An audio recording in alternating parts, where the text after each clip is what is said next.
कैफेट आज के लेक्चर का आगाज करते हैं। लेक्चर नंबर 50 चैप्टर 9 हम कवर कर रहे थे। चैप्टर 9 प्लानिंग से रिलेट करता है। प्रीवियस लेक्चर हमारा पहला लेक्चर था इस चैप्टर का, जिसमें हमने प्लानिंग की डेफिनेशन देखी, बेनिफिट्स देखे और प्लानिंग एक्टिविटीज में क्या चीजें करते हैं हम। दो चीजें, एक ऑडिट प्लान प्रिपेयर करते हैं और एक ऑडिट स्ट्रेटजी। इस बारे में स्टडी किया था प्रीवियस लेक्चर में। से कोई क्वेश्चन पूछना चाहते हो पूछ लीजिए। शाबाश जी। हाइब्रिड क्लास में से कोई क्वेश्चन पूछना चाहते हो पूछ लें। कोई क्वेश्चन नहीं, किसी का भी नहीं, सब क्लियर है। चलिए फिर पास्ट पेपर के क्वेश्चन की तरफ चलते हैं। होम असाइनमेंट क्वेश्चन 38 ये रिलेट करता है चैप्टर 4 से। चैप्टर 4 वॉल्यूम 2 का क्वेश्चन नंबर 38 ये 12th एडिशन के मुताबिक है। अगर 11th एडिशन है तो चेंज होगा, वो आपको असाइनमेंट दे दी, उसमें देख लीजिएगा। सबसे पहले केस स्टडी है। सबसे पहले क्या करना है हमने, रिक्वायरमेंट के ऊपर explain what is meant by going concern concept and why the auditor should consider whether a company is a going concern.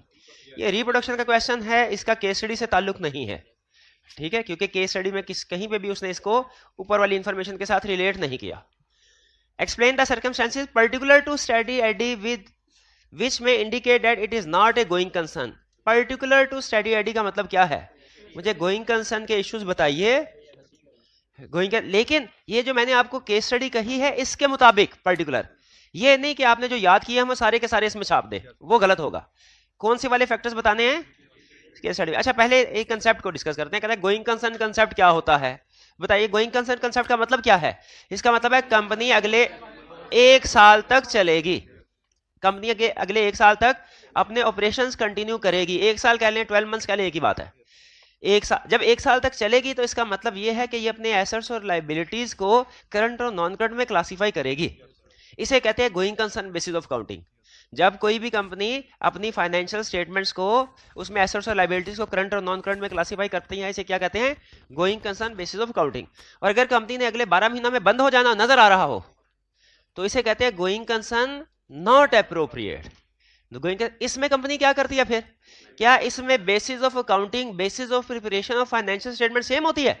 नहीं, बदल जाती है। अब क्या होती है, लिक्विडेशन बेसिस, यानी जिसमें करंट और नॉन करंट की क्लासिफिकेशन नहीं होती, सारे के सारे करंट हो जाते हैं। क्योंकि गोइंग कंसर्न नॉट एप्रोप्रिएट का मतलब क्या है, कंपनी अगले 1 साल के अंदर बंद हो जाएगी। गोइंग कंसर्न एप्रोप्रिएट का मतलब क्या है, कंपनी अगले 1 साल तक चलेगी। और गोइंग कंसर्न नॉट एप्रोप्रिएट का मतलब क्या है, कंपनी अगले, बोलना, कंपनी अगले 1 साल के अंदर, बस शाबाश। गोइंग कंसर्न एप्रोप्रिएट का मतलब क्या, कंपनी अगले 1 साल तक चलेगी। तो इस अजम्पशन, पहले हम अजम्पशन देखते हैं एप्रोप्रिएट है कि नहीं, फिर इसके बाद देखते हैं फाइनेंशियल स्टेटमेंट में क्या होना चाहिए था। गोइंग कंसर्न एप्रोप्रिएट हो तो financial statements going concern basis पे बननी चाहिए, यानी करंट नॉन करंट की क्लासिफिकेशन के साथ। कुछ और भी चेंजेस होती हैं, बड़ा चेंज यही है। तो वो कह रहा है why auditor should consider weather company is going concern, इसलिए कि ऑडिटिंग स्टैंडर्ड रिक्वायर करते हैं ऑडिटर इवैल्यूएट करे गोइंग कंसर्न, क्योंकि गोइंग कंसर्न के मुताबिक रिपोर्ट पे इफेक्ट आता है, डिपेंड करता है। अगर गोइंग कंसर्न नॉट एप्रोप्रिएट हो तो वो भी हमने रिपोर्ट में बताना होता है। Going concern appropriate but material uncertainty exist तो अभी रिपोर्ट में बताना होता है। तो हम एज ऑडिटर क्लाइंट की, अपनी क्लाइंट कंपनी की गोइंग कंसर्न अजम्पशन को वैल्यूएट क्यों करते हैं, क्योंकि अगर going concern assumption not appropriate हो उसे भी रिपोर्ट में मेंशन करना है, और अगर going concern assumption appropriate but material uncertainty exist उसे भी रिपोर्ट में मेंशन करना है। अच्छा मुझे ये बताइए, दोनों केसेस में मेंशन करने का तरीकाकार एक ही होगा कि फर्क होगा? फर्क होगा, शाबाश, फर्क होगा। गोइंग का मटेरियल अनसर्टेनिटी के केस में हम material uncertainty related to going concern का पैरा ऐड करते हैं, और नॉट एप्रोप्रिएट के केस में एमसीस ऑफ, अगर सही रिकॉर्ड हो ये तो पता चल गया आपको। एज ऑडिटर हम गोइंग कंसर्न को क्यों वैल्यूएट करते हैं, क्योंकि रिपोर्ट पे इसका इफेक्ट आता है। कब इफेक्ट आता है, जब नॉट एप्रोप्रिएट हो या मटेरियल अनसर्टेनिटी एग्जिस्ट करती है। अच्छा आप कह रहे हैं सर्कमस्टेंस, आपने सर्कमस्टेंसेस ढूंढनी है, और अगेन उस तरह जिस तरह हमने कोड ऑफ एथिक्स में मैंने आपको बताया था कि थ्रेट्स आइडेंटिफाई कर लिया आपने, लेकिन फिर एक्सप्लेन भी करना ना इस सिचुएशन में थ्रेट अराइज क्यों होते हैं। एक होता है आइडेंटिफिकेशन, एक होता है एक्सप्लेनेशन, हमें दोनों में ग्रिप होनी चाहिए ना। तो आपने फैक्टर्स को आइडेंटिफाई भी करना है और फिर एक्सप्लेन भी करना है कि ये क्यों गोइंग कंसर्न पे प्रॉब्लम क्रिएट कर रहा है। करिए the planning the external audit of study ID limited whose principal activity is the provision of road haulage services, you have been provided with the following information in respect of the year ended 31st May 2007। कोई factor जो going concern की problem को indicate कर रहा है, कोई factor नहीं, पक्का कोई फैक्टर नहीं, ये तो इंट्रोडक्टरी इन्फॉर्मेशन है। The company made a loss for the year to 31 May 2007. This is mainly due to loss of a major customer to a competitor and exceptional costs incurred in relocating to new premises. In previous year, the company has been profitable but has recently experienced reduced margin due to high cost of fuel. इसमें company के कौन से हालात का, financial का जिक्र कर रहा है, ऑपरेशन का जिक्र कर रहा है, लीगल का, किसका, फाइनेंशियल का। तो हमारा फैक्टर क्या होगा, loss during the year, major loss during the year. ठीक है, इसको एक्सप्लेन करते हुए हम इन सारे फैक्टर्स को लिखेंगे कि एक्सप्लेन भी करना है ना, कि company has suffered loss, has lost major customer, is cost have increased, और अहम चीज कि new competitors have entered into the market. ठीक है, मेजर या existing competitor, company has lost is share to existing competitors. ठीक है, ये हमारे इस वजह से क्या एक्सपेक्टेड क्या है कि कंपनी लॉस में है, फ्यूचर में भी लॉस बेयर करेगी और ultimately may not be going concern. Clear हो गया, एक हो गया हमने फैक्टर्स को आइडेंटिफाई किया और फिर उसको एक्सप्लेन किया। अच्छा, ये हालांकि एक फैक्टर नहीं है, देखा जाए ना तो इसमें कई फैक्टर्स हैं, जैसे लॉस भी एक फैक्टर है, कंपेटिटर एक अलग फैक्टर है, फिर इसके बाद इंक्रीज इन कॉस्ट ये एक अलग फैक्टर है, मेजर कस्टमर अलग फैक्टर। लेकिन चूंकि इंटर रिलेटेड हैं, आप इनको इकट्ठा हेडिंग दे के भी एक्सप्लेन कर सकते हैं। आपके सोल्यूशन में इन सब का जिक्र होना चाहिए, और अगर चाहें तो अलग-अलग भी कर सकते हैं। वो डिपेंड करता है एग्जाम में बैठ के आपकी जजमेंट पे कि मार्क्स कितने हैं, कितने मुझे फैक्टर्स आइडेंटिफाई करना है। ये पहले हो गया हुआ क्वेश्चन। चलिए, इसका मतलब ये हो गया हुआ डिस्कस। चले, कोई नहीं, रिवीजन हो जाएगी इसी बहाने, अगर डिस्कस हो भी गया कोई प्रॉब्लम नहीं। कितने स्टूडेंट्स का ख्याल है डिस्कस हो चुका है? पिछले सेशन में हुआ था। ठीक है, कोई no problem. Despite its poor trading result, the company has managed to save within its overdraft limit of 500,000. This was achieved by the managing director temporarily lending to the company 200,000 and delaying payments to creditors. The overdraft facility is to be reviewed by the bank in September 2007 after the audited financial statements are available. Company has a loan installment falling due in October 2007 which it plans to repay with the proceeds from recently vacated premises which are currently for sale. इस पूरे paragraph में आपको कौन कौन सी ऐसी information दे रहा है जिससे डाउट क्रिएट हो रहा है? पहले चीज डिलेइंग पेमेंट टू क्रेडिटर, ये अहम इंडिकेटर है। जब आप क्रेडिटर को पे करने के काबिल नहीं रहते, इसका मतलब आपके पास कोई पैसे नहीं। फिर इसके बाद डायरेक्टर का लोन जो है, ये गोइंग कंसर्न की इंडिकेशन प्रॉब्लम नहीं है, बल्कि ये एक प्लस पॉइंट है कि डायरेक्टर सपोर्ट कर रहा है। डायरेक्टर का लोन देना बेसिकली कंपनी को गोइंग कंसर्न की प्रॉब्लम से निकालने की इंडिकेशन है। अच्छा, ये हो गया डिलेइंग पेमेंट टू क्रेडिटर। फिर इसके बाद कह रहा है ओवरड्राफ्ट फैसिलिटी अनकरीब पेएबल है, यानी एक तो है ना जिन लोगों से परचेजेस की उनको देने के लिए पैसे नहीं है। फिर इसके बाद कह रहा है जिन लोगों से लोन लिया है उनको पे करने के लिए भी पैसे नहीं है। अच्छा, ये कैसे? ये तो उसने बता दिया क्रेडिटर की पेमेंट को डिफॉल्ट कर रहे हैं, ये कैसे पता चल रहा है कि लोन देने के लिए भी पैसे नहीं है? वो नीचे वो तो रिन्यू होने की बात कर रहा है ना, वो नीचे बात कर रहा है कि इसकी पेमेंट की जाएगी from the sale of premises, fix assets को सेल कर, बेच कर। तो इसीलिए दूसरी प्रॉब्लम, एक तो पेमेंट टू क्रेडिटर का डिफॉल्ट है, फिर दूसरी प्रॉब्लम क्या है कि फिक्स एसेट्स को बेच के कंपनी अपनी लायबिलिटीज मीट कर रही है। तो देखिए, फिक्स एसेट्स बेच रही है, आहिस्ता आहिस्ता कंपनी की कैपेसिटी डाउन होती जाएगी। अगर फिक्स एसेट्स को बेचेगी तो काम क्या करेंगे? ठीक है, जिस मशीनरी से प्रोडक्शन लेनी है, जिस फैक्ट्री से सामान बना के बेचना है, उसी को सेल कर दिया जाएगा, तो कंपनी के ऑपरेशंस कम होते जाएंगे। तो ये भी एक इंडिकेशन है। इस पैराग्राफ में दो इंडिकेशन कौन कौन सी आई? एक क्रेडिटर को पेमेंट डिले कर रहे हैं और दूसरा फिक्स एसेट्स को सेल करके रनिंग एक्सपेंसेस या लायबिलिटीज को मीट कर रहे हैं। और इसमें हमारी क्या थे? Main major loss. इसमें दो तीन और भी फैक्टर्स थे, लॉस ऑफ कस्टमर भी और इंक्रीज इन कंपटीशन भी। चलिए next, the company has fallen behind with its payment to tax authority. ये भी एक और इंडिकेशन आ गई, टैक्स अथॉरिटी को पेमेंट भी टाइम पे नहीं की जा रही। But directors have successfully negotiated scheme for settling the arrears over a period of 4 months. A condition of this concession granted by tax authorities is that the company pays all its future monthly tax liabilities on due dates. Tax liability में उन्होंने default किया, delay किया है। अब हालांकि negotiation होगी है, लेकिन कंडीशन है कि वो अपनी सारी मंथली लायबिलिटी टाइम पे करेंगी। क्या ये भी एक कंडीशन है, सिचुएशन है कंपनी की पुअर पोजीशन को इंडिकेट करने के लिए? कर रही है बिल्कुल, कि टैक्स अथॉरिटीज को भी पेमेंट टाइम पे। हालांकि निगोशिएशन हो रही है, हो गई है, हालांकि निगोशिएशन, लेकिन स्टिल निगोशिएशन हुई है, रीस्ट्रक्चरिंग समझ लीजिए लोन की हुई है, अभी प्रॉब्लम खत्म नहीं हुई, थोड़ा डिले हो गई है। डिले हो गया, लेकिन अभी अगर वो कहता ना कि ये लाइबिलिटी पे हो चुकी है, फिर हम कहते चलो डिफॉल्ट हुआ था, पे हो गया, अब कंडीशन कोई नहीं है, लेकिन अभी पेएबल है, तो प्रॉब्लम थोड़ा सा टाइम मिल गया कंपनी को, प्रॉब्लम सेटल नहीं हुई, और आगे हमें नजर आ रहा है कि कंपनी के पास इसको पे करने के लिए पैसे नहीं है। कंपनी का सारा फ्यूचर प्लान, सारी जिंदगी सिर्फ इस लोन के ऊपर खड़ी है, ये जो ऊपर बैंक लोन इंस्टॉलमेंट, अगर ये लोन हासिल कर लेते हैं या इसको एक्सटेंड कर लेते हैं, फिर शायद ये अपनी दूसरी लाइबिलिटीज को पे कर सके, वरना कंपनी। तो इस कंपनी के बारे में आपका क्या ख्याल है? क्या ये कंपनी अगले 12 महीनों में कंटिन्यू कर? डाउट्स हैं? डाउट्स हैं, शाबाश। इसके एग्जामिनर कमेंट्स में उसने एक अहम प्रॉब्लम की तरफ इशारा किया है कि जिन बच्चों का कंसेप्ट स्ट्रांग होता है ना, जो बच्चे लेक्चर को सुनते हैं और समझ लेते हैं लेकिन रिटन असाइनमेंट नहीं करते, उसने उनकी तरफ इशारा किया है। उन्होंने कहा ऐसे स्टूडेंट्स हेडिंग्स को आइडेंटिफाई कर लिया, उन्होंने फैक्टर्स को सही आइडेंटिफाई, एक्सप्लेन नहीं कर पाए। एक्सप्लेन क्यों नहीं कर पाए? क्योंकि रिटन असाइनमेंट नहीं की हुई थी, इसीलिए रिटन असाइनमेंट आपने करनी है जरूर। क्लियर जी? इस क्वेश्चन में कोई ऐसी चीज हो जो डिस्कस करना चाहते हो कर लीजिए। कुछ डिस्कस नहीं करना, सब ठीक है? जी जी पूछिए, क्या क्वेश्चन है मेरे भाई?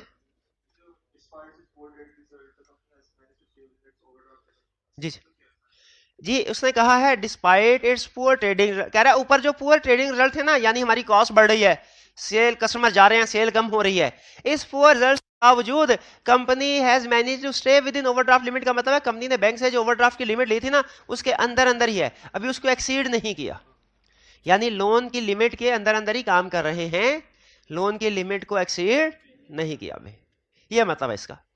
वो हमें थोड़ा सा हमारी तवज्जो हटाना चाह रहा है कि जैसे सब चीजें ठीक है, ठीक है, लेकिन अगर विद इन क्रेडिट लिमिट भी है, स्टिल अगर आप डिफॉल्ट कर रहे हैं, वो गोइंग कंसर्न पे डाउट क्रिएट करता है। जी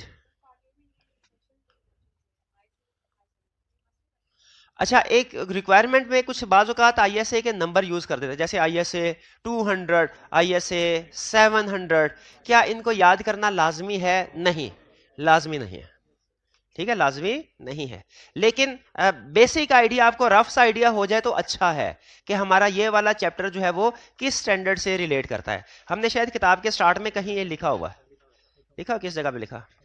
हाँ जी, अगर आप ये कंटेंट देखें ना, हाँ जी, कंटेंट में चैप्टर टाइटल, तो उसमें ये लिखा हुआ है आज तक आई कैप ने कभी यूज नहीं किया, रिक्वायरमेंट में यूज नहीं किया, लेकिन आपकी जनरल, ये छोटी सी चीज है आईएसए, अगर आप इसको याद कर लेते हैं तो आपका सीफैब के साथ लिंकिंग करना आपके लिए बहुत ही आसान हो जाएगा, क्योंकि जब सीफैब लेवल पे आप जाएंगे ना तो आप स्टैंडर्ड्स पढ़ते हैं, फिर चैप्टर नहीं पढ़ते, वहां पे हर चीज स्टैंडर्ड। तो अगर अभी याद कर लेंगे ना कि अच्छा ये वाला टॉपिक किस स्टैंडर्ड में है, तो उधर जाके जैसे ही स्टैंडर्ड आएगा आपको पता चल जाएगा ये कंसेप्ट तो हमने पढ़ा था इस चैप्टर में।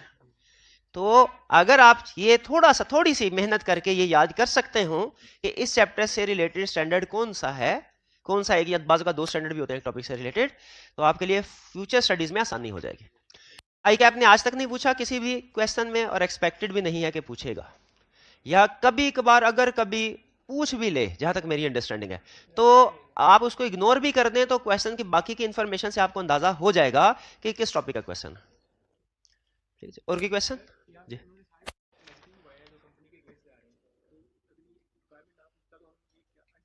यहाँ पे हमने सारे वो पॉइंट्स लिखे हैं जो कंपनी के अगेंस्ट जा रहे हैं, कंपनी की फेवर वाले पॉइंट्स नहीं लिखे। वैसे तो फेवर वाले पॉइंट्स मुझे इक्का दुक्का के अलावा और कोई नजर ही नहीं आए, ठीक है, तो लेकिन अगर हों भी हमने नहीं लिखने। क्यों नहीं लिखने? क्योंकि रिक्वायरमेंट में उसने कहा है विच में indicate that it is not a going concern, हमने वही पॉइंट बताने हैं जो कि गोइंग कंसर्न नहीं है। वो पॉजिटिव पॉइंट कभी नहीं पूछता, पॉजिटिव पॉइंट के कंपनी इज गोइंग कंसर्न के मुझे फैक्टर बताओ, कभी नहीं पूछेगा। वो हमेशा कौन से पूछेगा? प्रॉब्लम। और एग्जाम में आपको पता है वो प्रॉब्लमेटिक सिचुएशन ही पूछता है एग्जामिनर, ठीक है। चैप्टर 4 में भी ऑडिट रिपोर्ट की केस स्टडी में भी प्रॉब्लमेटिक सिचुएशन ही थी, चैप्टर 6 में भी 7 में भी केस स्टडी बनती ही प्रॉब्लमेटिक। जब सारा कुछ ठीक चल रहा हो तो केस स्टडी की क्या जरूरत है, ठीक है जी। जी जी ब्रेकअप बेसिस क्या होती है? जब कंपनी नॉन गोइंग कंसर्न हो, यानी गोइंग कंसर्न नॉट अप्रोप्रिएट हो, तो फाइनेंशियल स्टेटमेंट्स में सारे एसेट्स और लायबिलिटीज करंट क्लासिफाई किए जाते हैं। इसे ब्रेकअप वैल्यू बेसिस कहते हैं, या इसे लिक्विडेशन बेसिस कहते हैं, या इसे नॉन गोइंग कंसर्न बेसिस है, ठीक है मेरे भाई? नहीं अभी ठीक नहीं है, इसको लिखें, इसको लिखें वरना फिर भूल जाएंगे कि जब गोइंग कंसर्न नॉट अप्रोप्रिएट लिखा हुआ है, वॉल्यूम 2 में लिखा, कोई बात नहीं, इधर वॉल्यूम 1 के सफे भी लिख लेंगे, बाकी भी लिख देंगे, आप अलहदा पूछेंगे जब फिर लिखेंगे, लिखवाया हुआ था, चले कोई ना। कह रहा है next question, directors of Denzel limited are preparing financial statement for the year ended 31 May 2001 and have approached the auditor for advice because they are unsure whether the company can be considered a going concern. वो कह रहे हैं हम confirm नहीं है कि company going concern है कि नहीं, हमें एडवाइस दीजिए. कह रहे describe the effect on financial statements if the company is considered a going concern although there are significant doubts about this. तो क्या इफेक्ट होगा? Material uncertainty related to going concern का पैराग्राफ आ जाएगा. शाबाश. इफेक्ट ऑन फाइनेंशियल स्टेटमेंट पूछा है, effect on audit report नहीं पूछा. फाइनेंशियल स्टेटमेंट्स को अंडरलाइन करें. हमने फाइनेंशियल स्टेटमेंट पे इम्पैक्ट बताना है. तो क्या, हाँ जी, जिन फैक्टर्स की वजह से डाउट क्रिएट हो रहे हैं उन फैक्टर्स को डिस्क्लोज किया जाएगा. फाइनेंशियल स्टेटमेंट डिस्क्लोजर आएगा ये इफेक्ट, और उस डिस्क्लोजर में इनको एक्सप्लेन किया जाएगा, डिस्क्राइब किया जाएगा, एडिक्वेटली डिस्क्राइब किया जाएगा इन फैक्टर्स को. क्लियर जी? दूसरा पॉइंट कह रहा है is not considered a going concern, और जब ये गोइंग कंसर्न नहीं हो तो फाइनेंशियल स्टेटमेंट किस बेसिस पे बनाएंगे? जब not considered a going concern तो फिर financial statement going concern basis पे बनाएंगे. अच्छा लिक्विडेशन बेसिस पे, हाँ नॉन गोइंग कंसर्न, हाँ लिक्विडेशन बेसिस का दूसरा नाम क्या है? Breakup value base. इसमें क्या होता है? पहला क्लासिफिकेशन चेंज होती है एसेट्स लायबिलिटीज की. क्लासिफिकेशन चेंज होने से क्या मुराद है? सारे के सारे करंट में क्लास है. दूसरा मेजरमेंट भी चेंज होती है, यानी सारे एसेट्स लायबिलिटी को मार्केट वैल्यू पे रिकॉर्ड किया जाता है. और बाज़ औक़ात कुछ एडिशनल लायबिलिटी राइज हो जाती हैं, जैसे आपने फौरी तौर पे अगर एम्प्लॉयज को जॉब से, कंपनी बंद हो जाएगी ना, तो जब एम्प्लॉयज को जॉब से निकालेंगे उनको कुछ रिडंडेंसी प्रोविजन रिकॉर्ड करनी पड़ेगी, एक्स्ट्रा पेमेंट करनी है एम्प्लॉयज को. ये इफेक्ट होगा ये वाला question. Clear? Second part is not considered a going concern, conceptual question था ये भी. ये जी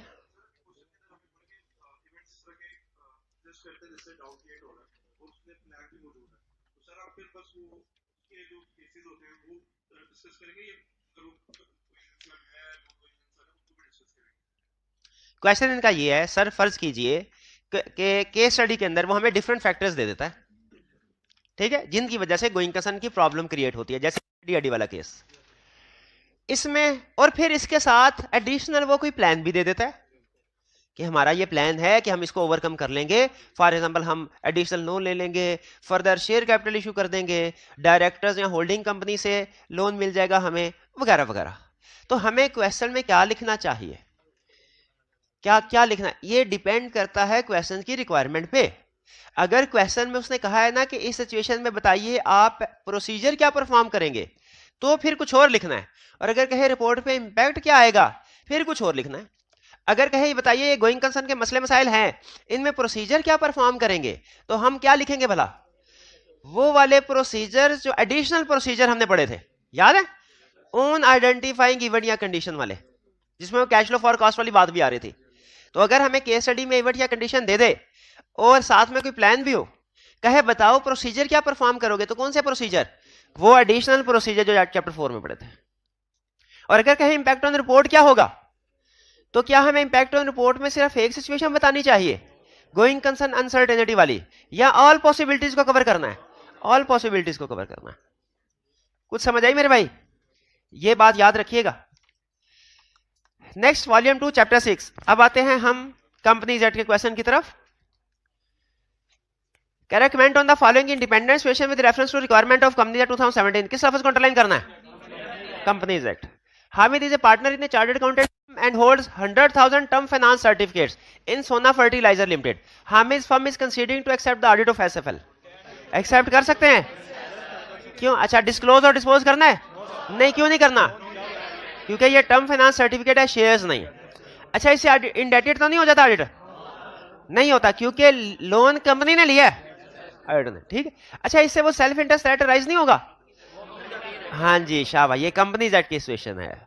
क्लियर होगी ये बात? तो ऑडिटर की अपॉइंटमेंट हो सकती है, कोई प्रॉब्लम नहीं अंडर लॉ. अगर यही वो कोड ऑफ एथिक्स का क्वेश्चन पूछता, फिर हम उसको डिस्कस करते कि सेल्फ इंटरेस्ट राइट राइज हुआ है, ये लोन को रीपे होना चाहिए अनलेस इमटेरियल. 13 इस क्वेश्चन में कोई problem? Next, your assistant has an understanding that under companies act only a chartered accountants can be appointed as auditor of limited company. What is your understanding? Cost and management accountant भी appoint हो सकते हैं. लिखा हुआ है कहीं? क्या हर company के लिए? ऐसी प्राइवेट कंपनी जो पब्लिक कंपनी की सब्सिडरी भी नहीं है और उसका पेड अप कैपिटल भी 3 मिलियन से कम है। शाबाश। ये 19 में कोई प्रॉब्लम? ये सीएमए वाली बात लिखी हुई है ना, कॉस्ट एंड मैनेजमेंट अकाउंटेंट। चलिए नेक्स्ट चैप्टर 7 अब कोड ऑफ एथिक्स। देखिए आपको मल्टीपल चैप्टर्स की असाइनमेंट या क्वेश्चन देने का मकसद यही है कि आपकी उन कंसेप्ट्स की रिव्यू, क्योंकि कहीं ना कहीं फंसते होंगे तो किताब खोल के देखते होंगे यहाँ पे क्या लिखा हुआ है, तो कंसेप्ट की रिवीजन भी हो जाती है। Discuss the categories of threat that may be involved in each of the following independent situations and advise the partner of the concerned firm with regard to the possible course of action that may be followed.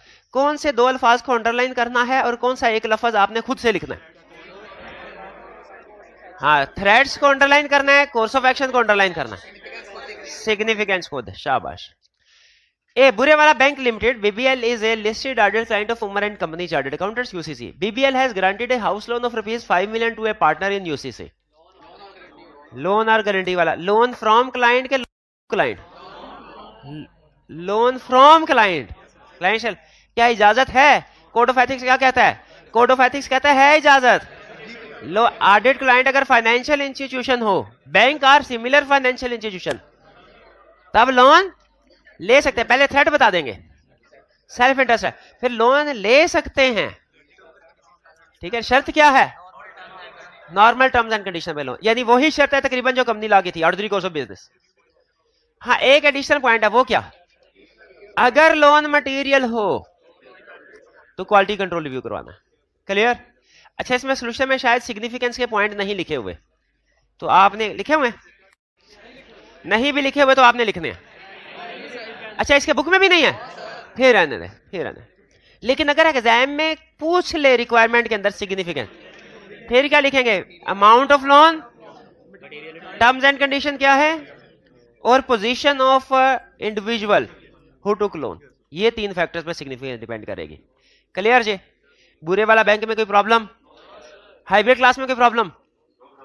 शाबाश, ये हुई ना बात। B, कमाल was the audit manager. अच्छा, इसके examiner, ये जो बी वाली कंडीशन बता रहा हूं ना, इसके एग्जामिनर कमेंट्स में उसने एक बात कही है, एक वीकनेस आइडेंटिफाई की है आपकी। कह रहा है कि स्टूडेंट को ये सिचुएशन क्लियरली पता नहीं चलता कि बंदा किधर से उठ के किधर गया है, और अभी इनकमिंग है कि आउटगोइंग है, कि वो अभी भी एम्प्लॉय है, वो समझ रहे होते हैं अभी भी, हालांकि क्वेश्चन में लिखा हुआ है छोड़ के चला गया। तो इस चीज का आपने ध्यान रखना है। कोड ऑफ एथिक्स में सबसे ज्यादा अहम सिचुएशन को समझना है, सिचुएशन कौन सी है, तो आपने इस सिचुएशन को ध्यान से समझना है। ये कौन सी सिचुएशन है? कमाल was the audit manager during the last year annual audit of Faisalabad textile mills. He has joined FTML as their manager finance prior to the commencement of current year's audit. Outgoing यानी client में चला गया है कि अभी भी हमारे पास काम कर रहा है? आउटगोइंग वाला केस हुआ। थ्रेट क्या है? Self interest, familiarity, threat. शाबाश। सिग्निफिकेंस किन फैक्टर्स पे? इसके तो मुझे पता लिखी हुई है, ये तो मुझे यार। Current position, farmer position at client, length of time past. बिल्कुल। क्या करें फिर? इसको 1 साल और 1 साल से पुराना वाले में क्लासिफाई करेंगे? नहीं, वो दूसरा केस था। ऑडिट प्लान चेंज करें, मजीद कोई कनेक्शन नहीं रहना चाहिए, सीनियर टीम भेजनी चाहिए, रिव्यूअर अपॉइंट करें। शाबाश। इसमें सबसे ज्यादा जो हमें पसंद है मॉडिफाइड ऑडिट प्लान, वो जरूर लिखना। हाँ जी, किसमें ताउन करना चाहिए? किसी किस्म का ताल्लुक नहीं होना चाहिए। ठीक है, ठीक है, हाँ जी, सही है। Next chapter 9, international standards on auditing 300 revise. अच्छा, planning and audit of financial statement. ये स्टैंडर्ड का नंबर और नाम, मुझे कुछ भी नहीं आता। एग्जाम में आपने पैनिक नहीं होना कि ये एक ऐसी चीज आ गई जो मुझे नहीं आती। रिक्वायरमेंट पर states that an auditor must plan the audit. ठीक है, explain why it is important to plan an audit. अब देखिए, क्या इस सवाल का जवाब देने के लिए हमें स्टैंडर्ड के नाम, टाइटल पता होने चाहिए? नहीं, जरूरी नहीं है। तो अव्वल तो कभी पूछेगा ही नहीं। ये एससीसी का क्वेश्चन आई कि आपने नहीं पूछा, जैसे मैंने बताया। और अगर पूछेगा भी तो आप आसानी के साथ रिक्वायरमेंट को देख के पढ़ के बता सकते हैं कि क्या पूछ रहा है, क्या लिखना क्या। तो बेनिफिट्स क्या है जी?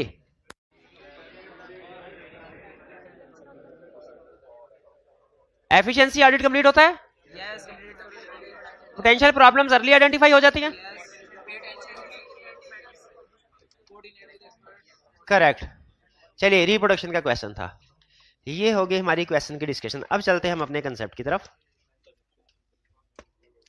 अच्छा, जब हम ये कहते हैं कि सिग्निफिकेंट कनेक्शन नहीं होना चाहिए, इससे मुराद क्या होती है?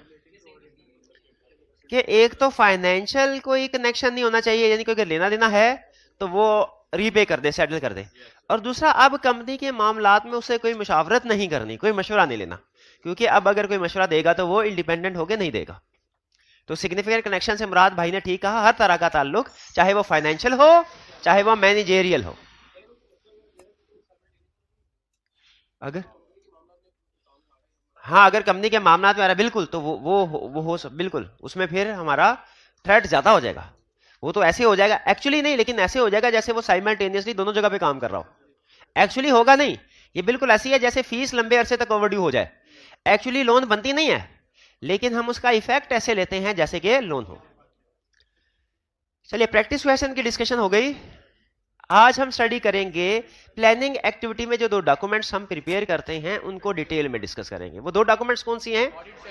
ऑडिट स्ट्रेटजी और ऑडिट प्लान। ऑडिट स्ट्रेटजी क्या है? ऑडिट, अच्छा, प्रीवियस डिस्कशन से आपको इतना अंदाजा तो हो गया होगा कि ऑडिट स्ट्रेटजी ब्रॉड लेवल की डॉक्यूमेंट है। इसमें चीजें कम, तादाद कम है, यानी सिर्फ एक सफा होता है पूरी एंगेजमेंट का, लेकिन इसमें जो डिसीजंस होते हैं वो मेजर डिसीजंस होते हैं, कॉम्प्रिहेंसिव, जर्नल, जो पूरी ऑडिट एंगेजमेंट को इफेक्ट कर रहे होते हैं। और ऑडिट प्लान ये ऑडिट स्ट्रेटजी के बाद बनाया जाता है, ऑडिट स्ट्रेटजी से ज्यादा डिटेल्ड होता है, लेकिन ये स्पेसिफिक एरिया से रिलेट कर रहा होता है। इसमें लिखा होता है कि किसी भी स्पेसिफिक एरिया के ऑडिट प्रोसीजर कौन कौन से होंगे, nature, timing and extent of audit procedures to be performed. अच्छा, अब हम ऑडिट प्लान और ऑडिट स्ट्रेटजी में से पहले ऑडिट स्ट्रेटजी को डिस्कस करेंगे। ठीक, ऑडिट स्ट्रेटजी क्या है? कल आपको 3 अल्फाज बताए थे ऑडिट स्ट्रेटजी के, वो क्या थे? Scope, timing and direction. ये जो पहला हम पढ़ने जा रहे हैं ये समझ लीजिए स्कोप से रिलेट करता है, सेकंड हेडिंग टाइमिंग से, और थर्ड हेडिंग डायरेक्शन से। कुछ और भी मैटर्स स्ट्रेटजी में लिखे जाते हैं, लेकिन मेजर ये चीजें। स्कोप से क्या? अच्छा, पहले स्कोप का मतलब समझ लीजिए। स्कोप ऑफ ऑडिट का मतलब है क्या चीज वेरीफाई करनी है और किन प्रोसीजर से वेरीफाई करनी है। स्कोप ऑफ ऑडिट का मतलब क्या है? क्या वेरीफाई करना है, कैसे वेरीफाई करना है। ठीक है, ये चीजें शामिल होती हैं। जैसे क्या वेरीफाई करना है, कैसे वेरीफाई करना है, ये डिपेंड करता है इंडस्ट्री पे। इंडस्ट्री कौन सी है? बैंकिंग इंडस्ट्री है तो हमारे स्कोप में कुछ और चीजें शामिल होंगी। इंश्योरेंस कंपनी है, स्कोप में कुछ और चीजें शामिल होंगी। यानी इंश्योरेंस कंपनी, आपको पता है फाइनेंशियल स्टेटमेंट तो हर केस में वेरीफाई करनी ही करनी है। Some time depending on sector कुछ मजीद चीजें भी वेरीफाई करनी होती है। जैसे इंश्योरेंस कंपनी में एक सेगमेंट रिपोर्टिंग का स्टैंडर्ड आ जाता है। स्टैट्यूटरी ऑडिट हो तो फाइनेंशियल स्टेटमेंट्स के अलावा 4 एडिशनल मैटर्स हमने वो भी रिपोर्ट में कवर करने होते हैं। तो characteristics of engagement that determine it's scope का मतलब है कि एंगेजमेंट में किन चीजों का हमने ध्यान रखना है। अपनी ऑडिट एंगेजमेंट जो हम परफॉर्म करने जा रहे हैं, इसके अहम फीचर, स्पेशल कैरेक्टरिस्टिक्स क्या हैं जो हमारे स्कोप को इफेक्ट करेंगी। वो है इंडस्ट्री देखें, एप्लीकेबल फाइनेंशियल रिपोर्टिंग फ्रेमवर्क देखें, जिनसे आपको पता चलेगा हमारा स्कोप ऑफ ऑडिट क्या है, क्या प्रोसीजर परफॉर्म करना है। ठीक है, वेरीफाई किन चीजों को करना है। एक्सपेक्टेड कवरेज, क्या हमारा क्लाइंट बैंकिंग सेक्टर का है? अगर बैंकिंग सेक्टर में है तो हमारे फ्रेमवर्क में हमने कंपनीज एक्ट, IFRS के साथ साथ बैंकिंग कंपनीज ऑर्डिनेंस 1962 की रिक्वायरमेंट्स को भी कंप्लाई करना। पाकिस्तान में आपको पता है जो सोल प्रोवाइडरशिप और पार्टनरशिप होता है ना, वो तो IS1 के मुताबिक फाइनेंशियल स्टेटमेंट्स प्रिपेयर करते हैं। IS1 देता है ना format income statement balance sheet का। कंपनी हो ना, अगर कंपनी, उसका फ्रेमवर्क IAS1 नहीं है, उसकी फाइनेंशियल स्टेटमेंट्स बनती हैं 4th and 5th schedule of companies act के मुताबिक।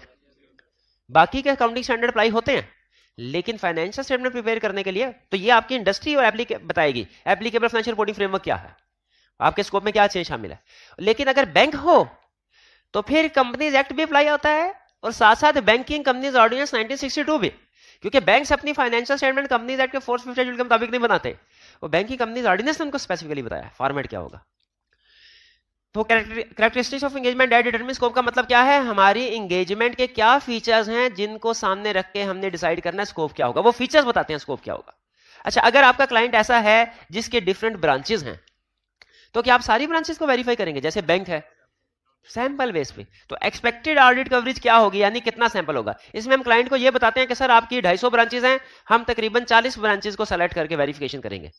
लेकिन वो 40 ब्रांचेस कौन सी होंगी ये नहीं क्लाइंट को बताना, सिर्फ एक्सपेक्टेड ऑडिट कवरेज। और वो भी उन्हें क्या देंगे, सर जी अगर हमें मुस्लिम सेल नजर आए ना तो ये एक्सटेंट बाद में बढ़ भी सकती है, ये एक्सपेक्टेड है। Next, specialised knowledge. आपने डिसाइड करना है स्टार्ट में ही कि एंगेजमेंट किस नोयत की है, क्या इस एंगेजमेंट को परफॉर्म करने के लिए स्पेशलाइज्ड नॉलेज की जरूरत पड़ेगी? जैसे फर्ज कीजिए अगर हम कोई कंप्यूटर मैन्युफैक्चर का ऑडिट करते हैं, किसी कंपनी का ऑडिट करते हैं जो बच्चों के लिए गेम्स बनाती हैं, वीडियो गेम्स वगैरह, तो उस सिचुएशन में हमें स्पेशलाइज्ड इन्वेंट्री होती है, उसको वेरीफाई करने के लिए स्पेशलाइज्ड नॉलेज चाहिए होता है। वो याद है आपको एक केस स्टडी हमने की थी एक्सेप्टेंस स्टेज पे, जिसमें वो एक हाईटेक क्लाइंट था वॉल्ट डिज्नी की तरह, उन्होंने कहा जी हम स्पेशलाइज मूवीज बनाते हैं, हम स्पेशलाइज्ड इक्विपमेंट है फिल्म। तो हमें ऐसे ऑडिट के लिए जो कि नॉर्मल रिटेलिंग या मैन्युफैक्चरिंग से हटके स्पेशलाइज्ड नॉलेज की जरूरत होती है। ठीक है, हो सकता है एक्सपर्ट हायर करना पड़े, शाबाश। तो ये हमें स्टार्ट में ही डिसाइड कर लेना चाहिए, प्लानिंग स्टेज पे देख लेना चाहिए ना, कि जब आगे बढ़ेंगे उस एरिया की बारी आएगी फिर एक्सपर्ट के बारे में सोचना चाहिए। प्लान स्टार्ट में ही सोच लें, प्लानिंग स्टेज पे, ताकि एक्सपर्ट को भी पता हो, हमें भी पता हो कि ऑडिट रिपोर्ट कब देनी है, उससे पहले एक्सपर्ट को कहें रिपोर्ट आपकी तरफ से आ जानी चाहिए। एक्सपर्ट की तरफ से रिपोर्ट आएगी तो फिर ही एविडेंस पूरा होगा। इंटरनल ऑडिट, अगर इंटरनल ऑडिट डिपार्टमेंट है, क्या उसके वर्क को हम यूज कर सकते हैं? जैसे एक्सपर्ट के वर्क को यूज कर सकते हैं, इंटरनल ऑडिटर के वर्क को भी यूज कर सकते हैं। ठीक है, तो क्लाइंट स्टार्ट में ही डिसाइड कर लेना चाहिए क्या हमें इंटरनल ऑडिटर के वर्क को यूज करना है। अगर यूज करना है तो क्लाइंट से उसकी परमिशन ले ली जाए। नेक्स्ट, क्या इस एंगेजमेंट में इसकी नोयत ऐसी है कि इसमें आईटी स्किल्स जरूरी हो? हमारी कुछ कंपनीज ऐसी हैं, कुछ क्लाइंट ऐसे होते हैं जिनमें आईटी स्किल्स की जरूरत नहीं होती, कुछ में आईटी स्किल्स की जरूरत होती है। ठीक है, जैसे बैंकिंग सेक्टर में प्रोबेबली सबसे ज्यादा आईटी स्किल्स की जरूरत होती है, आपको साथ में कोई आईटी एक्सपर्ट लेके जाना पड़ेगा या इंश्योर करना पड़ेगा खुद आईटी के एक्सपर्ट हो, क्योंकि अब आपके जो प्रोसीजर्स होंगे ना, आपने जो टेक्निक इस्तेमाल करनी है वो नॉर्मल ऑडिट प्रोसीजर तो इस्तेमाल करने ही करने हैं, एक और टेक्निक भी इस्तेमाल करनी है, वो क्या है? Computer assisted audit techniques. हमने अभी तक 7 प्रोसीजर पढ़े हुए हैं ना, ये समझ लीजिए हमारा 8वां प्रोसीजर है, हालांकि 8वां प्रोसीजर है नहीं, लेकिन ये क्या है, क्या कंप्यूटर असिस्टेड ऑडिट टेक्निक्स का मतलब क्या है? अगर क्लाइंट आईटी सिस्टम को यूज कर रहा है अपने ऑपरेशंस में, तो हमने अपने ऑडिट प्रोसीजर में भी आईटी सिस्टम को यूज करना है। इसे क्या कहते हैं? Cat, CAAT, cats. ये बेसिकली इन्हीं 7 प्रोसीजर जो हमने पढ़े हैं, इनका कंप्यूटर वर्ल्ड में इस्तेमाल कैसे होगा, वो कहलाता है cats, computer assisted audit techniques. तो हमें स्टार्ट में पता चल जाना चाहिए ना क्लाइंट आईटी सिस्टम यूज कर रहा है कि नहीं कर रहा, ताकि हमें जो नेसेसरी उसकी अंडरस्टैंडिंग हो जरूर। अच्छा बताइए, जैसे एक कॉलेज है वो फिजिकल एजुकेशन भी प्रोवाइड कर रहा है, ऑनलाइन एजुकेशन भी प्रोवाइड कर रहा है, क्या इसकी ऑडिट में ऑडिटर को आईटी स्किल्स होना जरूरी है? हाँ बिल्कुल जरूरी है, क्योंकि फिजिकल स्टूडेंट्स का रेवेन्यू सही रिकॉर्ड हो गया कि नहीं वो ट्रेडिशनल वे में चेक कर लेगा, आगे फिजिकली चेक करेगा, लिस्ट होगी वो लिस्ट देख लेगा, क्लास में देखा स्ट्रेंथ कितनी है, तकरीबन उतने हैं, ठीक हो गया। लेकिन ऑनलाइन स्टूडेंट्स को तो वेरीफाई नहीं कर सकता, पूरे पाकिस्तान में कौन किस जगह बैठा है, उसके लिए तो देखना पड़ेगा कि जो ऑनलाइन सिस्टम है, LMS है, इसमें किस तरीके से रिकॉर्डिंग होती है जी, सब्जेक्ट वाइज रिकॉर्डिंग होती है, सब्जेक्ट के अंदर कितने पार्टिसिपेंट्स होते हैं, उन पार्टिसिपेंट्स का रोल क्या होता है, कोई टीचर होते हैं, कोई टीचर असिस्टेंट होते हैं, कोई एडमिन के लोग होते हैं, ठीक है, और बाकी के स्टूडेंट्स होते हैं। अब स्टूडेंट्स की तादाद उन्हें सिस्टम से पता चलेगी, अब सिस्टम में किस तरीके से स्टूडेंट को ऐड करते हैं, ये सारी अंडरस्टैंडिंग होना, वरना वो सही ऑडिट नहीं कर सकेगा, वरना मैनेजमेंट के लिए फाइनेंशियल स्टेटमेंट्स को ओवरस्टेट करना आसान हो जाएगा। इसीलिए वो ये बता रहा है कि हमने पहले से प्लानिंग स्टेज पे डिसाइड कर लेना है कि हमारी एंगेजमेंट के फीचर्स क्या हैं, क्या खसूसियात हैं। इन खसूसियात को सामने रखते हुए फीचर्स को हम देखते हैं हमारा स्कोप क्या होगा, हमें क्या क्या काम करना पड़ेगा। अब हमारे अगर क्लाइंट आईटी सिस्टम यूज कर रहा है तो हमारे स्कोप में आईटी स्किल्स भी शामिल हो गई, हमें ऑडिट टीम में भी आईटी स्किल्स होनी चाहिए और आईटी स्किल्स के साथ रिसोर्सेज भी होने चाहिए ताकि क्लाइंट के आईटी सिस्टम को ऑडिट कर सकें। फिर client personnel and data availability, ये आईकैप ने रफ्सा, ये स्टैंडर्ड का पॉइंट नहीं, आईकैप ने लेवल से दिया हुआ है, ये इंश्योर किया जाएगा कि क्लाइंट का पर्सोनल अवेलेबल हो और हमें वो डाटा भी टाइमली प्रोवाइड करता रहे। इसका ताल्लुक ऑडिट से तो है लेकिन स्कोप से क्लियरली नहीं है, लेकिन बहरहाल तो ये main concept, theme of the concept समझ आ गया आपको कि आपने कैरेक्टरिस्टिक्स ऑडिट स्ट्रेटजी में मेन 3 चीजें हैं, स्कोप, टाइमिंग एंड डायरेक्शन। ये जो स्कोप है पहली वाली चीज, इसका मतलब क्या है, आपने कैरेक्टरिस्टिक्स ऑफ एंगेजमेंट को अंडरस्टैंड करना है कि एंगेजमेंट में क्या क्या खास चीजें हैं, क्योंकि इन कैरेक्टरिस्टिक्स से स्कोप डिटरमिन होता है कि हमने करना क्या है। तो कैरेक्टरिस्टिक्स में कौन कौन सी कैरेक्टरिस्टिक्स हैं जो हमारे स्कोप को अफेक्ट करती हैं? Applicable financial reporting framework, industry requirements, expert specialised knowledge, use of internal auditor, IT expertise, correct. Scope के बाद टाइमिंग। टाइमिंग का मतलब यह है कि आपने ऑडिट स्ट्रेटजी में यह डिसाइड करना है कि आपके ऑडिट की डेट्स क्या होंगी ऑडिट एंगेजमेंट के दौरान, कौन कौन सा इवेंट किस डेट पे किया जाएगा। जैसे सबसे अहम इसमें होता है रिपोर्ट, किस ऑडिट रिपोर्ट किस दिन क्लाइंट को प्रोवाइड की जाएगी, डेडलाइन जो एग्री की जाती है। एक्सपर्ट को अगर एंगेज किया है उससे हम किस दिन रिपोर्ट लेंगे। वक्तन फवक्तन अगर सीएफओ सीईओ से मुलाकात करनी पड़ती है, जो कि नॉर्मली करनी पड़ती है, वो पहले से डिसाइड कर लिया जाता है कि मुलाकात किस दिन होगी। जैसे 3 मीटिंग होगी सीईओ के साथ हर मंथ एंड पे। तो रिपोर्टिंग कंसीडरेशन का मतलब क्या है? इन शॉर्ट, ऑडिट के दौरान में जो डिफरेंट इवेंट्स हैं उनकी की डेट्स पहले से एग्री कर लेना। जैसे इसमें सबसे अहम क्या है? Reporting time table, audit report किस दिन देनी है क्लाइंट को, वो डेट यहां पे होगी। और ये आपको पता है पूरे ऑडिट को अफेक्ट करेगी, हर एरिया को।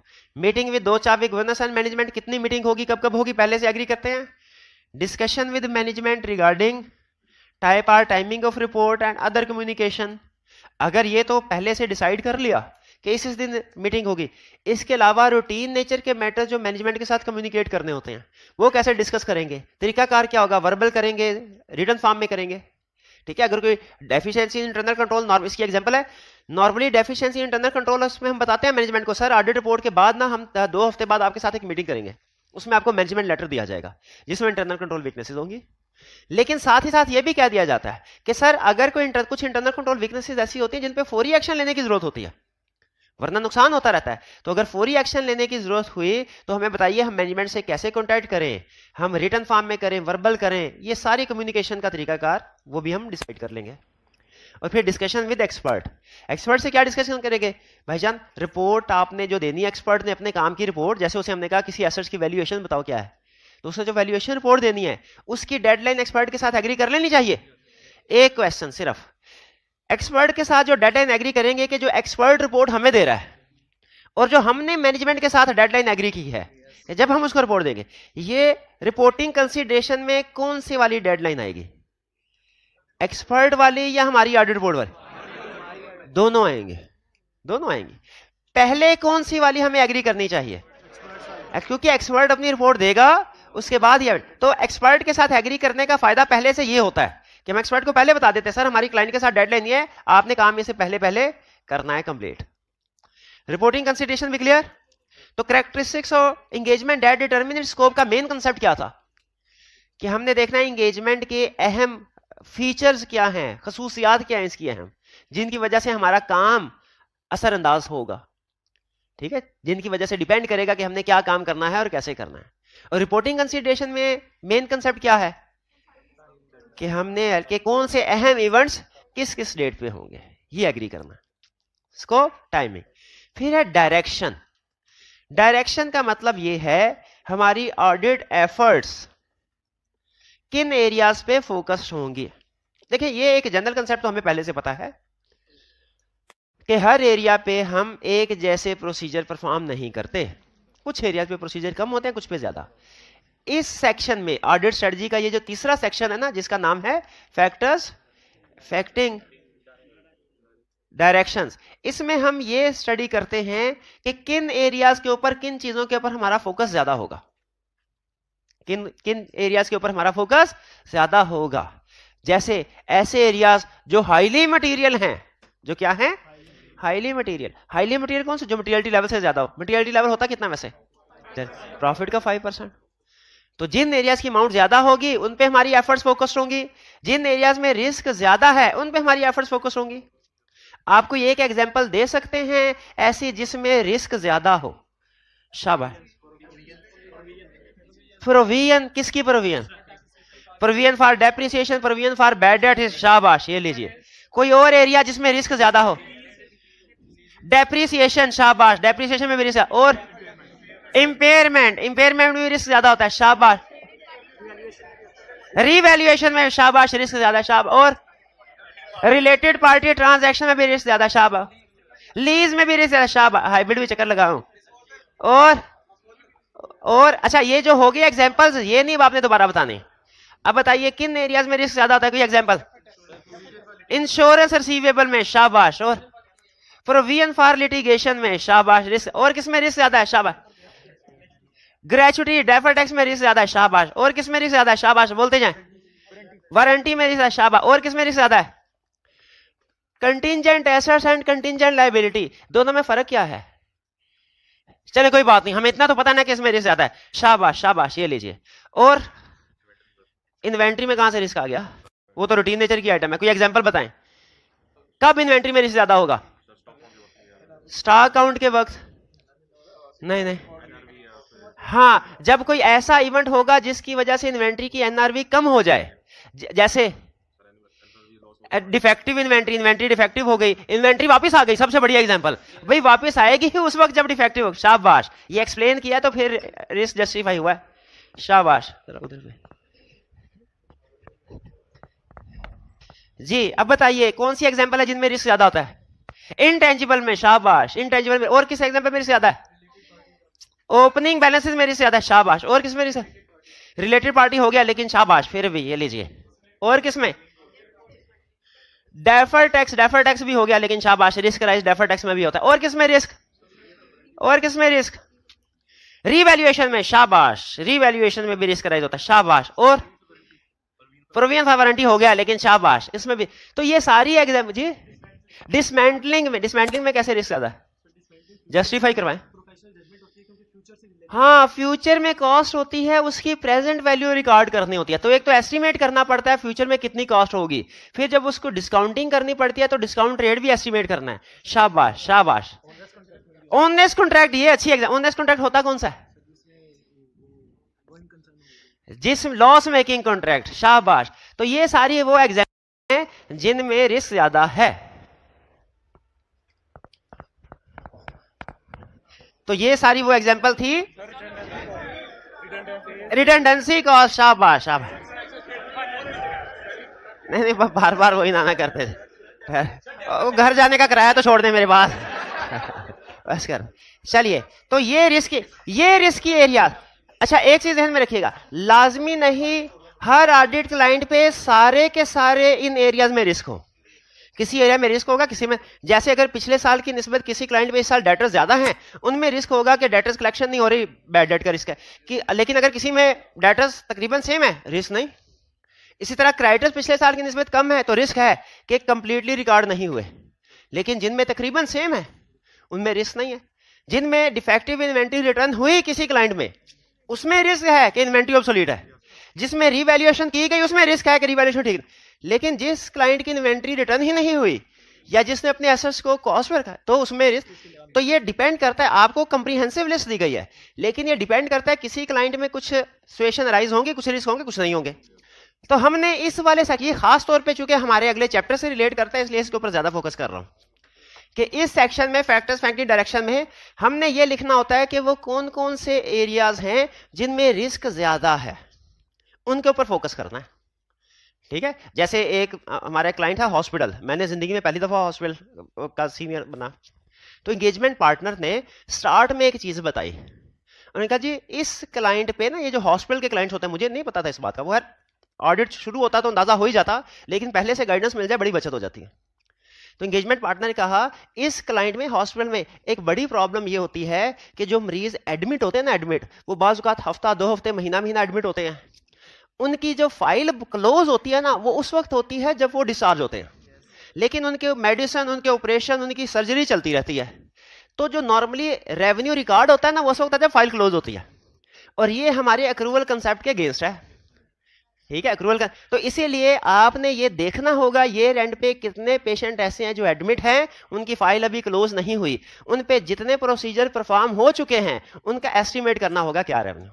तो ये एक रिस्क था जो स्पेसिफिकली इसी इंडस्ट्री से रिलेटेड करता है। हॉस्पिटल नॉर्मली ऐसा रिस्क नहीं होता, तो इस ऑडिट स्ट्रेटजी में इस तरह के रिस्क को लिख लिया जाता है।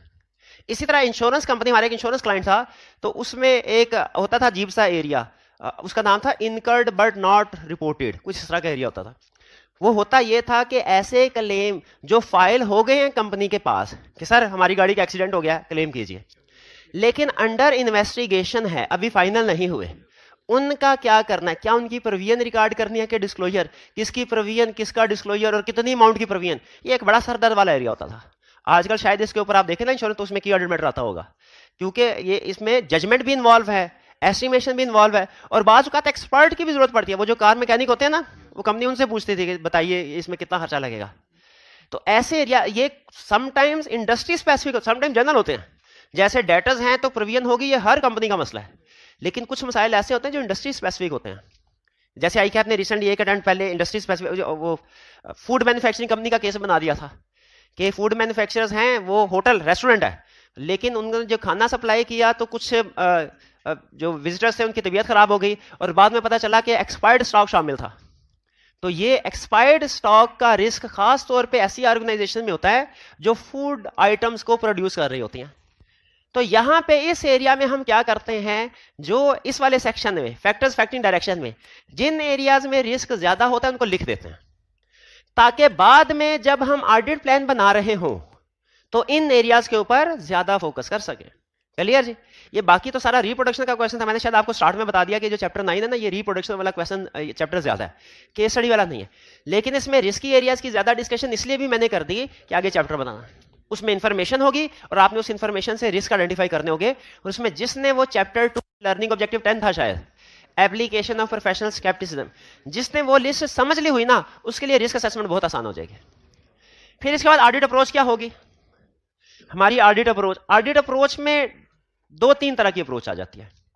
एक तो ऑडिट अप्रोच में ये डिसीजन भी आ जाता है, क्या हमें इंटरिम ऑडिट करना चाहिए या सारे के सारे प्रोसीजर फाइनल स्टेज पे परफॉर्म करने चाहिए। इंटरिम ऑडिट पता ना आपको, ये एंड से पहले, अब ये पार्टनर डिसाइड करता है। अगर क्लाइंट के साथ डेडलाइन, हमारा एक क्लाइंट था, अजीब थी बात, 31 दिसंबर उसका ईयर एंड था और 15 जनवरी को उसको रिपोर्ट चाहिए थी, ऑडिट रिपोर्ट, और हम देते थे हर साल रिपोर्ट। ये कैसे पॉसिबल होता है कि 15 दिन के अंदर ऑडिट? Interim audit.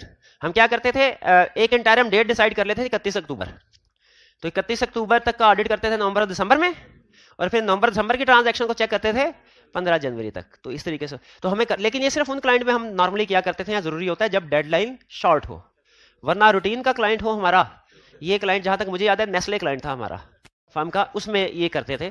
लेकिन एक क्लाइंट था पीडीसीएल है, उसमें कोई टेंशन नहीं होती। नेस्ले उन्हें शायद फॉरेन रिपोर्टिंग करनी थी, इस वजह से उन्हें जल्दी रिपोर्ट चाहिए होती थी। पीडीसीएल में कोई टेंशन नहीं होती थी, उसमें 2, 2.5, 3 महीने ईयर एंड के बाद भी होते थे। हालांकि उसमें ईयर एंड से पहले भी पहुंच जाते थे, लेकिन उसमें कुछ नहीं करते थे बाद। तो इंटरिम ऑडिट करना है या नहीं करना, ये डिसीजन। फिर एक और डिसीजन, आपको ये पता है कि ऑडिटर के प्रोसीजर 3 तरह के होते हैं जो वो किसी भी एरिया पे परफॉर्म करता है।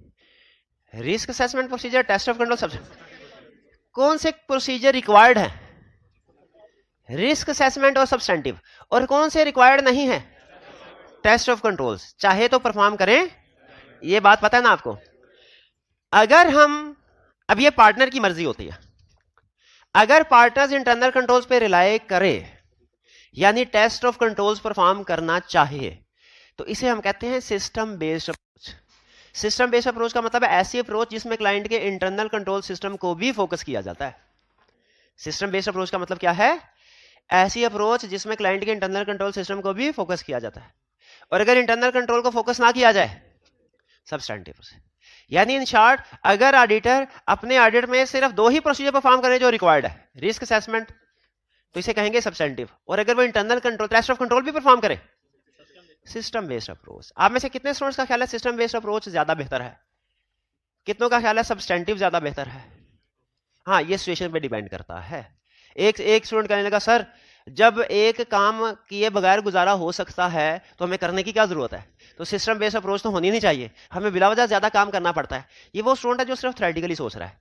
प्रैक्टिकली अगर आप इंटरनल कंट्रोल को टेस्ट करते हैं ना, तो टेस्ट ऑफ कंट्रोल एडिशनल काम जरूर हुआ, लेकिन अगर कंट्रोल स्ट्रांग हो तो सब्सटेंटिव प्रोसीजर कम हो जाते हैं। इधर के टेस्ट ऑफ कंट्रोल के 10 प्रोसीजर परफॉर्म किए हो ना, और अगर कंट्रोल स्ट्रांग हो, इफ कंट्रोल स्ट्रांग, तो आपके सब्सटेंटिव प्रोसीजर के समझ लीजिए 50 प्रोसीजर कम हो जाएंगे। इतना फायदा मिलता है। तो बहरहाल ये अल्टीमेटली पार्टनर का डिसीजन होता है कि ऑडिट अप्रोच कौन सी होगी, सिस्टम बेस्ड अप्रोच होगी या सब्सटेंटिव अप्रोच होगी। ठीक है, इंटरिम ऑडिट करना है या नहीं करना। रीसेंट डेवलपमेंट इसलिए हमारे लिए अहम है कि एरियाज में, फ्रेमवर्क में, जिन स्टैंडर्ड्स में रिसेंट डेवलपमेंट होती है उनमें रिस्क भी ज्यादा होता है। ऐसे ही है ना, जो स्टैंडर्ड रिवाइज होंगे उनमें रिस्क ज्यादा है। जैसे आपका सिलेबस है, जो टॉपिक रिवाइज हो उसकी टेस्टिंग का चांस ज्यादा होता है, और वो होता भी मुश्किल है। क्यों मुश्किल होता है भला? क्योंकि सबसे बड़ी रीजन उसके पास्ट पेपर नहीं होते। सबसे बड़ी रीजन, वो टॉपिक इटसेल्फ चाहे आसान हो, लेकिन पास्ट आपको पता ही नहीं, आप ब्लाइंड कि पता नहीं कैसे टेस्ट करेगा, क्या सवाल बनाएगा, रिप्रोडक्शन होगा, केस स्टडी होगी वगैरह वगैरह। ये अहम चीजें होगी, स्कोप, टाइमिंग एंड डायरेक्शन। फिर रिसोर्सेज क्या चाहिए ये भी लिखा जाता है। कितने लोगों की टीम होगी, ऑडिट स्ट्रेटजी में लिखा जाता है। एक एक टीम मेंबर के एक एक और का हिसाब लिखा जाता है स्ट्रेटजी में। ऐसे नहीं होता कि जितने मर्जी बंदे जिस मर्जी एंगेजमेंट पे चले जाए, नहीं, कैलकुलेट किया जाता है। और रिसोर्सेज में लिखा जाता है कि हमारे रिसोर्सेज कितने होंगे, हाउ मच रिसोर्सेज, ठीक है, कब चाहिए। इस रिसोर्सेज से सबसे मुराद सबसे अहम रिसोर्स है कौन सा, ह्यूमन रिसोर्स, लेकिन इसके साथ आईटी रिसोर्सेज भी शामिल है। कितने लोगों की टीम चाहिए, कब से कब तक चाहिए, उनको डायरेक्ट कौन करेगा, सुपरवाइज कौन करेगा, इनके काम को रिव्यू कौन करेगा, ये सारे मैटर्स प्लान। क्योंकि रिसोर्सेज है ना, कंट्रोल्ड होने चाहिए। ये रिसोर्सेज को कंट्रोल करने के लिए चीजें लिखी जाती हैं, ठीक है। अनलिमिटेड रिसोर्सेज तो नहीं होने चाहिए।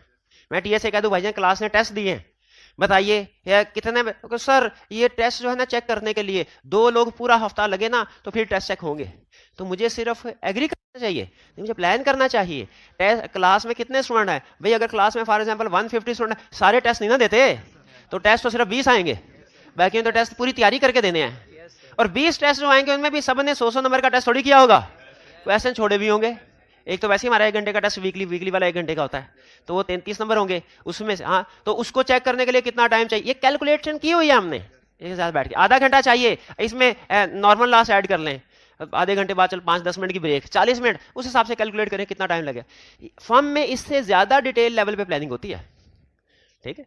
तो ये रिसोर्सेज प्लान इस सेक्शन में। फिर result of preliminary engagement activities. Preliminary engagement activities क्या है, 1 मिनट ठहरिए, अगर इन्होंने जवाब दे दिया इंशाल्लाह कंफर्म पास, नहीं तो फिर भी इंशाल्लाह पास, चांस गोल्डन। मेरी खुसूसी भाई की खुसूसी दुआ इनके साथ होगी, आशीर्वाद। प्रिलिमिनरी एंगेजमेंट एक्टिविटीज क्या है, preliminary engagement activities, preliminary engagement activities क्या है नहीं बता, खुसूसी दुआ है इसके साथ अटैच्ड।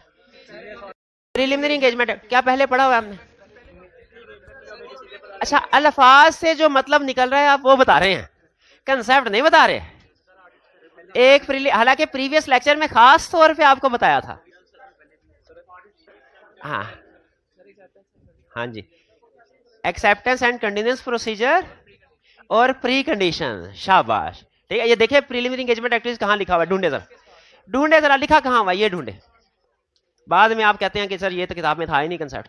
और हालांकि प्रीवियस लेक्चर में मैंने आपको खास तौर पे 4-5 टर्म्स लिखवाई थी, और मैं एक्सपेक्ट कर रहा था संडे या तो आपने दबा के उनको रगड़ा होगा, कुछ भी नहीं किया, वैसे ही उठ के आ गए। कौन कौन सी टर्म्स लिखवाई थी मिलती जुलती वाली? Pre condition, premise, acceptance, planning और प्रीलिमिनरी एंगेजमेंट एक्टिविटी भी इसमें शामिल थे। चले बहरहाल घर जाके देखिएगा, कंसेप्ट मैं बता देता हूं। वो कहता है एंगेजमेंट एक्सेप्ट करने से पहले या पिछले सालों में आपने इस क्लाइंट से रिलेटेड कुछ काम किए होंगे, हो सकता है कुछ पास्ट में आपने ऑडिट किया हो, या कोई नॉन इंश्योरेंस सर्विसेज पास्ट में प्रोवाइड की हो सकता है। उससे अगर आपको कोई इंफॉर्मेशन मिली, उसे प्लानिंग में यूज कर सकते हैं कि नहीं। अगर क्लाइंट की टैक्स रिटर्न फाइल करते हुए आपको पता चला कि कोई इलीगल सोर्स ऑफ इनकम है, उस इंफॉर्मेशन को टैक्स रिटर्न में मिली आपको फाइल कर, उस अलहदा जॉब थी, क्या उसे ऑडिट में यूज कर सकते हैं इंटेग्रिटी को वैल्यूएट करते हुए? यस, यही वो कह रहा है कि आपने ये बाकी की इंफॉर्मेशन तो आपको इसी ऑडिट के दौरान में मिली होगी ना। अगर आपके पास कोई प्रीवियस इंफॉर्मेशन भी है ना, या स्टार्ट इस एक्सेप्टेंस स्टेज वाली इंफॉर्मेशन, उसको भी प्लानिंग में यूज कर सकते हैं। ये था हमारा ऑडिट स्ट्रेटजी। क्लियर हो गया? ये ऑडिट स्ट्रेटजी में 5 चीजें हैं, 3 ज्यादा अहम है, स्कोप, टाइमिंग, डायरेक्शन। आपने लेकिन हेडिंग पूरी याद करनी है। फिर इसके बाद ऑडिट प्लान। ऑडिट प्लान क्या है? किसी भी एरिया पे क्या प्रोसीजर परफॉर्म करने हैं, और वो हमें पता है क्या प्रोसीजर परफॉर्म करने हैं। कौन कौन से procedure perform? Risk assessment procedure, test of control, substantive procedure. अगर आप फॉर्म में जाएं, एक फाइल आपके सामने आए, उसके ऊपर लिखा हो ऑडिट प्लान, उसमें आप देखें, उसमें आगे पे रोल का ऑडिट प्लान नजर आए, उस पेरोल के ऑडिट प्लान में 3 हेडिंग्स होंगी, हर हेडिंग के नीचे कुछ प्रोसीजर लिखे होंगे। वो 3 हेडिंग कौन कौन सी होंगी? Risk assessment procedure, test of control, ठीक है जी। टेस्ट ऑफ कंट्रोल और सब्सटेंटिव प्रोसीजर को कंबाइन समटाइम फर्दर प्रोसीजर भी कहा जाता है, further audit procedure. Test of control और सब्सटेंटिव प्रोसीजर का कंबाइन नेम में क्या है? Further audit. जी, तो कुछ समझ आया आपको ऑडिट स्ट्रेटजी ऑडिट प्लान में फर्क? ऑडिट स्ट्रेटजी कौन प्रिपेयर करता है? Engagement partner, senior team member. और ऑडिट प्लान ये भी वही करता है, लेकिन ऑडिट प्लान पे प्रोसीजर कौन परफॉर्म करता है? आप लोग ट्रेनी स्टूडेंट, शाबाश, ठीक है। चलिए जी, आज का असाइनमेंट मिल गई ना आपको? आज का लेक्चर यहाँ पे खत्म करते हैं हम। अल्लाह हाफिज।